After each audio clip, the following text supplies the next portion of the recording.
We want to be able to respond compassionately to the emotion without all the reasoning. We do want to think about, how am I my best emotional caregiver? Is that to my children or my spouse or a friend or a neighbor? When am I my best self? What is my most compassionate self that I use to respond to others? What are your values around that? Does your faith influence that? What you know about compassion? Think about your best compassionate self.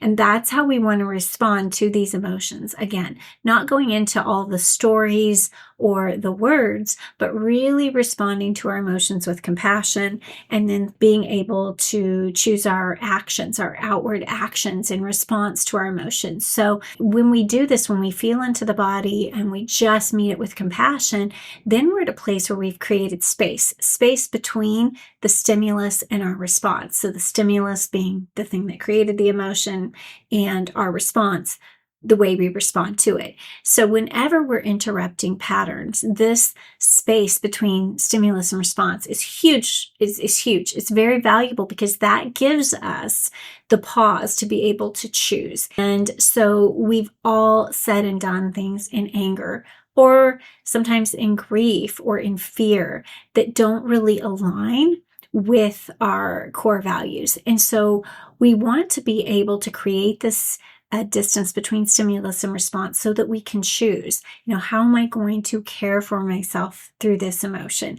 Is this emotion indicating to me that there's something I need to speak about? Is there a problem to be solved? Or is there just an emotion that we need to move through?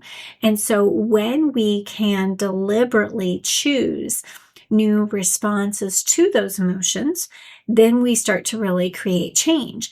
And when we recognize that emotions have a beginning, middle, and an end, we become much more confident because we know life is going to continue to throw us curveballs. But rather than being hyper vigilant and stuck in pleasing and performing and trying to control and manage life so that we don't have to deal with big emotions, we know that we can move through emotions, not always with ease, because there's going to be difficult moments, but we can move through them with confidence. And then we can know that we are not subject to the things that happen, but rather we can choose our responses to them. And when we can do that, we've built emotional resilience. If you want to listen to my masterclass where I explain in a little more depth the things I've been talking about here, there is a link below. Following that, for people who want to apply for help in working together through nervous system healing, I have an amazing program and community of women, and we just love seeing women break free. So hope this was helpful. See you in the next video.